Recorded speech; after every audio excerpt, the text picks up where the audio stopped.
Ну, дивіться, запровадження нульової декларації і після цього початок сплати всіх податків і жорстким контролем органу фінансових розслідувань – це є той європейський варіант, в принципі, який сьогодні існує в будь-якій цивілізованій країні. Тобто логіка про те, що сплачувати податки має кожен, це є правда. Але тут декілька є нюансів, які обов'язково треба розуміти. Нюанс перший.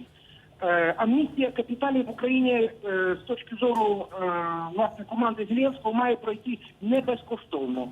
Тобто всі активи, які у вас є сумнівного походження, мають бути оподатковані 5%. В зв'язку із цим виникає декілька питань. Питання перше. На сьогоднішній момент вся інформація про податкові сплати є починаючи з 97-го року, 1900. А якщо активи у людей набуті до цього, це також сумнівні активи, треба з них також сплачувати. Другий момент. У нас немає, скажімо, незаконного збагачення для фізичних осіб.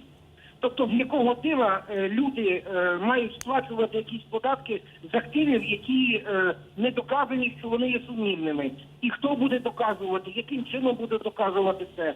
Бо презумпцію невинності ніхто не відміняв. Всі ці питання є дуже складними, і оце прості питання, які виникають з цього всього, цих пропозицій.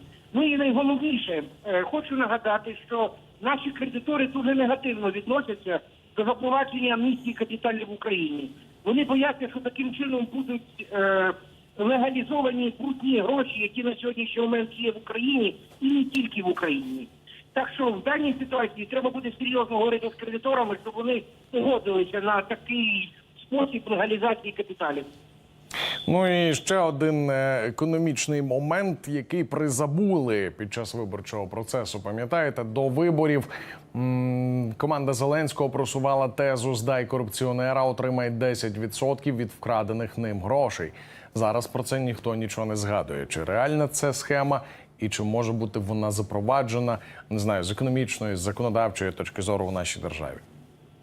Ні, на сьогоднішній момент я думаю, що цей слоган, який, власне, був в період передвиборчої кампанії, може сприйматися виключно як, власне, скажімо так, виборча технологія.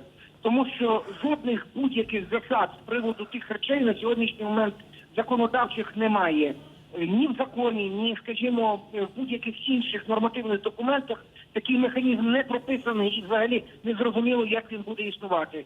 Тому я думаю, що це також питання є дуже і дуже складним до реалізації.